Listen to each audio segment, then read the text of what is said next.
just thought we'd take a look at dyeing the coasters. So this is some tooled oak leaf coasters.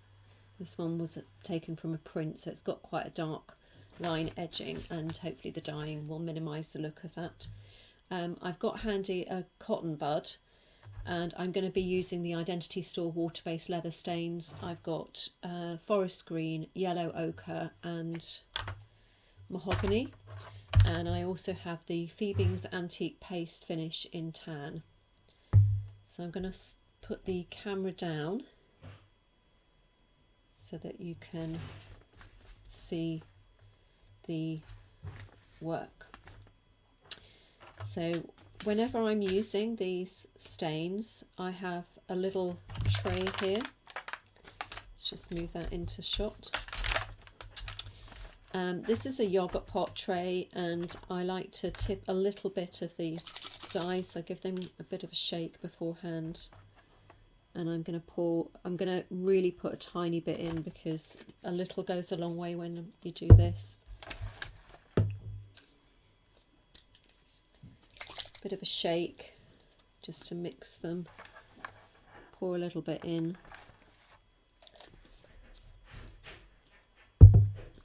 And put a bit in this end, one of the mahogany, and again the mahogany I only need a tiny bit. This is just for the acorn.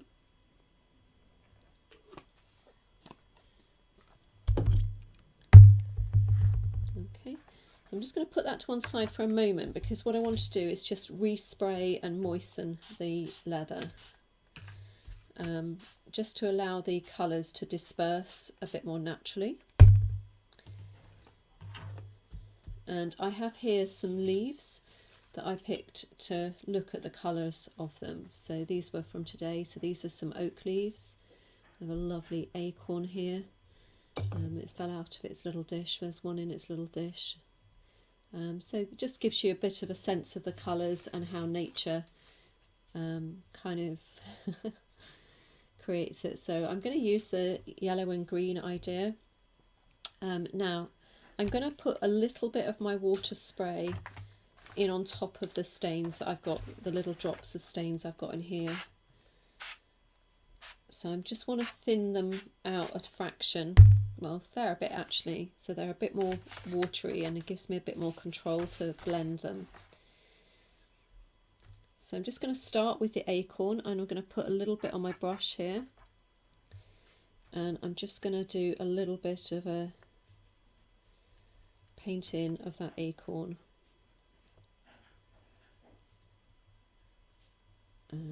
Just a little light bit, little bits of texture, so a bit darker in places. And I'm really just using the tiniest amount of this dye. Let's do this one as well. So it's quite a subtle thing. I'm just going on quite lightly. It's better to start thin and light when you're doing this sort of thing, because you can then use what's on there. Like now I'm just going to darken part of that area just to show a deeper texture, and go in again a little bit darker, and then that blends into the thinner amount I put on to give a bit more of a subtle look. Let's do a bit more on this one. And then I'm just going to wipe my brush off. So keep a sponge handy and another pot of water. But having as much sort of water around for this can just be helpful, so that you can start, as I say, start off quite thin. So I'm going to start with some yellow. So I tend to start with the lighter kind of colours. And I'm just going to pop a bit of yellow onto here and take that. Now you can see that's going on quite intensely. So I'm going to dip my paintbrush in the water so I can just thin it out. As they dry, they will lighten, because what's also happening is that the leather is darkening underneath, so the colour you're getting will look a little darker than it will end up. So I have some yellow on there, and immediately while that's still wet, I'm going to dip my paintbrush into the green. I'm just going to make it quite thin, so thin and watery, and I'm going to put over some areas into it. So this will make the green go a little bit olive, and I'm just going to lightly place it in bits. I'm not going to over worry, I'm just going to blob it in a bit. And let's take a little bit of stronger green to the edges.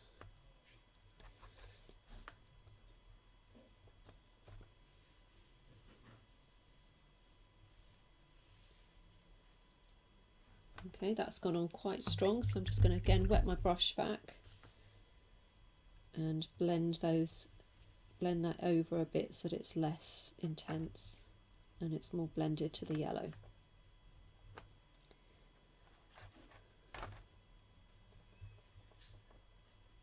Like so.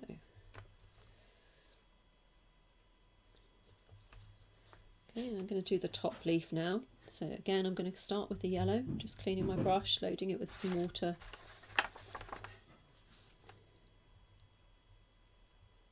And just letting it fill into the grooves, going up to the edges, and just kind of loosely putting that over. And for this one, I'm going to go to the little cotton bud for my green, and I'm just going to use it to, again, picking out some of the thinner watery ends, not loading it over much. I'm just going to rub a little bit of it over. Gives a little bit more control, you can get lighter tonality going on. So that's how it's looking at the moment. And then I just want to emphasize the stem and the dish that the acorn is in with a little bit of the brown.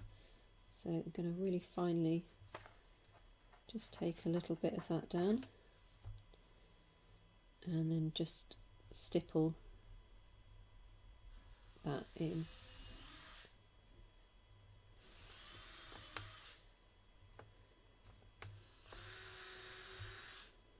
Okay, and just make some little tweaks there. Now, less is a bit more with this, so I'm going to leave that on now, just to dry off a little bit, and I'm just going to do a bit on this one. So again, I'm going to take some more intense stippled shading for this cup. Take this down for the stems, and then water that down a little off there. There we go. You can see this one has dried out where I went a bit dark, so I'm just going to pop a little bit extra on there. And anything that goes a little bit blobby where you don't want it, you can use the cotton bud to just lift off some of that, anything that you want to blend a bit more. So keep the cotton bud handy, have a couple handy, can be really useful. I'm going to clean that off and go to put my yellow again. So I've done half of the yellow quite strong, and then I'm going to just dip my paintbrush in and use the rest of the yellow that's on the brush to fade it out on that side. I'm going to do a bit more green, I think, for the bottom leaf for this one. Each time you paint them, you can paint them a little differently because that's how leaves are. So let's have this one being a bit green down here. Oh, I've just had a moment feeling like I was channeling Bob Ross there. No bad thing. So there I've got some thin down green. When these are all finished, these colours are going to go a lot more subtle. So you don't worry if you've gone a little bit dark or intense in places. Because when we put the final colour polish over, we're going to put it over and it's going to blend everything through and make a little bit of a subtle finish.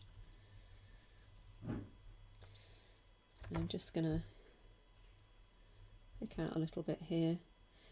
What you want to kind of think of as well is if there's any bits where you've got your layers, your top leaf and your bottom leaf, you might want to create that darker shadow underneath, so you can use that with colour as well. and just follow the lines you've been doing. So there we have a little bit there.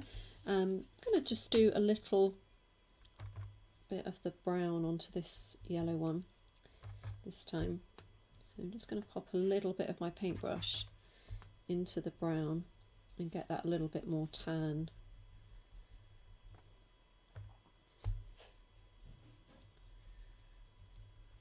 And a rich tone there.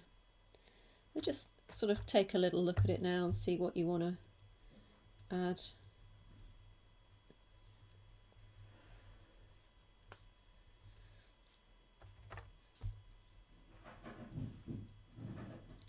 And each of these colours, they can blend into each other, so I'm getting this lovely kind of yellowy olive and this tanny kind of brown going on here.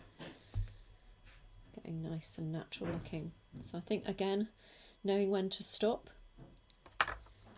I'm going to stop there with that one. Okay, so let these dry off a little bit, because what we're going to next do, I'm just going to feel on this one. Yeah, this one's pretty dry. If you just get a piece of cloth, like a piece of denim or fabric, an old piece of sheeting or a piece of sheep's wool. I prefer to use cloth actually for this rather than the sheep's wool at this stage. I'm going to fold it up quite small. This is just a piece of denim. And I just want to give a little bit of a rub over, quite lightly, onto those dry stains. Now the stains have a little bit of wax finish in, so what this does is it kind of seals the surface. I think I might be able to show it to you in a second.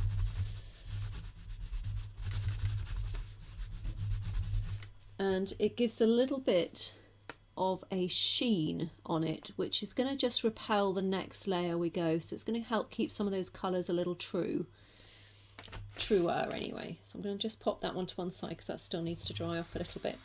So now I'm going to go to my Fiebing's Antique Finish. So Antique Finish is a thick paste, and that's a great thing for using with tooling and carving for highlighting things. So I'm going to use a bit of sponge for that. I've just got a bit of kitchen sponge. I'm just going to dip a really tiny amount on, and again, less is more here, so I'm just going to wipe it off on the top of the pot. And I don't want any, just have a look at it, make sure there's no lumpy bits.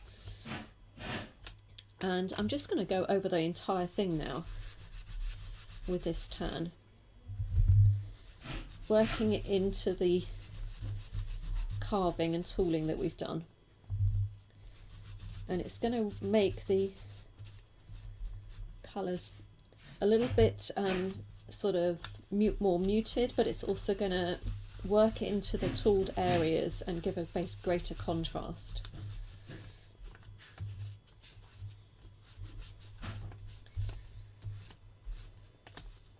Now I can just see an area here that I've just missed with the paintbrush. So before I go too far, I'm going to go back to my wool, my cotton bud. I'm just going to wet it a little bit and make sure I've lifted off any of that wax so that it doesn't impede the paint going in, and I'm just going to stain into that little bit of mist area, and then I'll just dab that dry. And now I can go back to this tan.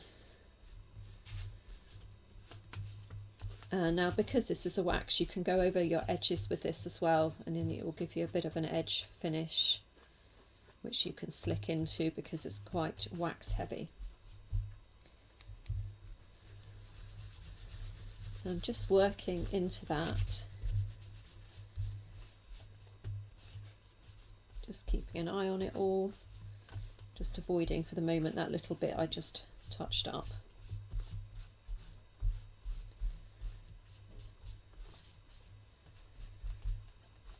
Lovely.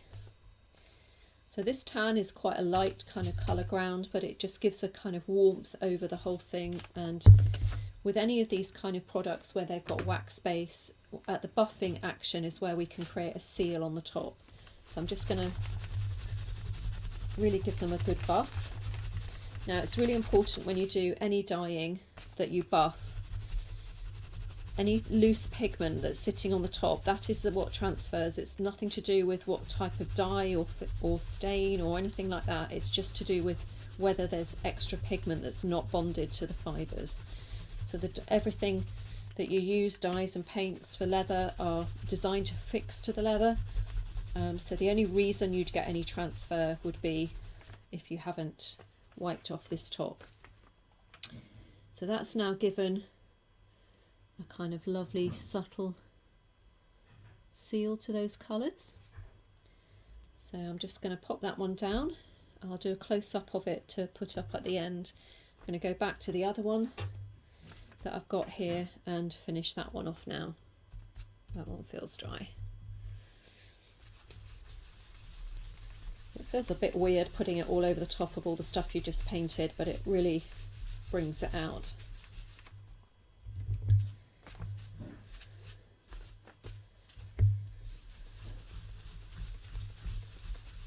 Just working that in. Now you'll begin to see that the background at all parts, this wax and dye colour in the wax is just sitting nicely now into the background of parts. I'm just going to go around those edges, give them a finish off. And that's that one done. Popping my lids and moving my tray. So it's the minute that you're finished with your dyeing, move your tray out the way just to avoid any kinds of accidents. And then that one is now ready to buff. So I'm using just a piece of sheep's wool. Quite a light but firm, vigorous movement over the top. So if you were to go like this on your hand, you can feel those fibres creating quite a lot of heat and warmth. So it really saves you some elbow grease. You can get a really good finish with any of your, whether it's boots, whatever you're doing, with bringing that up. And that shall bring up a kind of nice, lovely, natural sort of sheen there.